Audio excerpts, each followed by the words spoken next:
Hi there alumni, it's Sonia from TranscribeRight. You'll be familiar with my face by now and my voice. Today for our Mac users, I wanted to show you a little trick that I recently learned to get my vPedal operating more efficiently. If you're using a Mac and you've asked for our opinion on what transcription pedal you should have purchased to work on your Mac with, there's a good chance I've referred you to vPedal. I really love my vPedal and I have tried a few different pedals. I've tried the Olympus pedal and I have tried one of the pedals that I got from TranscribeRight, and I keep going back to my vPedal.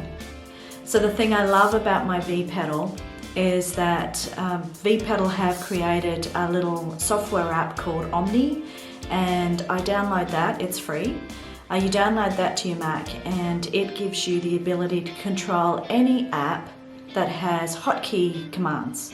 And your hotkeys, if you're not familiar with them, are the F keys that you use to do different things like copy and paste. You might have set up some hotkeys for that, or in a lot of the transcription software there'll be hotkeys that you can, keystrokes that you can do that'll activate things. So if you've got a vPedal and you have the Alumni software installed, Alumni can be programmed to put those hotkey commands against the different buttons on your vPedal. I also love the vPedal because the Alumni software has preferences that control the playback speed of the audio. So I do all of my transcription work in QuickTime Player. Sometimes I use iTunes, but mostly I use QuickTime Player, and very, very rarely I might use TranscribeRight. Now I've settled on using QuickTime Player to transcribe my audio and video files in because the audio quality is way, way, way superior than TranscribeRight. A file that might sound very compressed and blurred and I might struggle to understand what's going on in parts of it will be way, way clearer if I play it in QuickTime Player. Now QuickTime Player doesn't have the ability to insert timestamps like TranscribeRight does, but that doesn't bug me because I've been doing it for so long, it's just second nature for me to look down at the QuickTime Player and whack a timestamp into the transcript.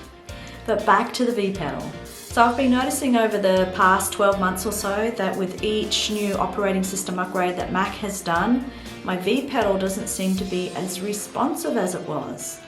And that has been getting frustrating for me. There's nothing worse when you're trying to transcribe some audio, you've got a deadline, and you're putting your foot up and down on the pedal, and the pedal's not responding. I was finding that the audio either kept playing after I took my foot off the pedal, or it wouldn't reset, and so I was hitting the pedal to try and start the audio playing again, and it just wasn't moving, and I was getting very frustrated. So I did a little bit of Googling and I found a help place that showed me exactly what was going on with the vPedal.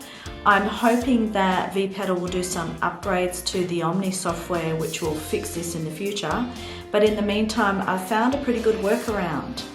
I'll show you what that workaround is on the screen, but I'll try and describe it for you a little bit first. So what happens is that the operating systems on the Mac, this is me translating my reading of all the information I've read, so just bear with me. So what happens is that every single thing that the Mac is doing in the background that we don't see happening has been prioritized. And what's happening with vPedal is that its priority number is too low, so it's getting put down the list of the order that things have to happen in, I guess, basically. Let's see if I can come up with an analogy. Oh yeah, it's like a to-do list. So say you've got 10 things to do, vPedal's been put down at number 10, so it's doing all of the other processes first before it does the vPedal process. So when I was lifting my foot up off the pedal, it had 10 other activities it did first before it did anything about me taking my foot off the pedal. And the same when I hit the pedal back down again to start the audio playing. It was so far down the priority list, there was just too much delay between my foot hitting the pedal and the computer actually processing that activity and making the audio play. So the workaround I found is basically I'm going to move the vPedal actions from number 10 on the to-do list up to number 1 on the to-do list. so that the pedal is more responsive. It's not very tricky, and I'm going to walk you through it on the computer, so just follow along with me. So here I am, I'm over on my computer, and I'm going to show you what you need to do to shift the priority level of the vPedal and make it more responsive. You need two apps that you've probably never seen before because they're kind of back-end apps, and unless you're pretty tech savvy and you know how to do some tweaking in the background, you're probably not even aware that they're there. One of them's called Terminal and the other one is called Activity Monitor. I'm going to use Siri to open those for me. You could use Sherlock if you wanted to.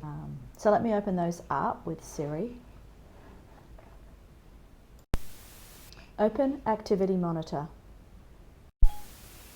Okay, there's Activity Monitor. Now I'll grab Terminal. Open Terminal. And there's Terminal for us. So the Activity Monitor is an app that shows the order that things are being processed on your Mac. And we need Activity Monitor because we want to find out what the PID number is for the software that's controlling vPedal, which is called Omni Control. And the PID number, and sorry, I can't tell you what PID stands for, but the PID number changes every time you restart your computer or you restart the app. So if I look for Omni Control,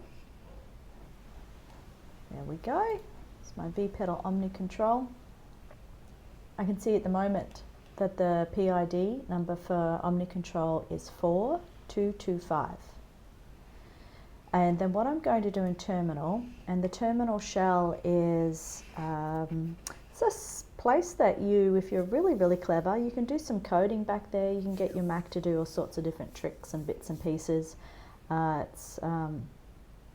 don't know a lot about coding, but I do know enough to understand about the terminal. So in the Terminal shell, what we're going to do is we're going to type in a string of code that is going to change the priority level of the vPedal, basically shifting it up our to-do list from being way down at number 10 up towards number 1 so that the pedal's more responsive.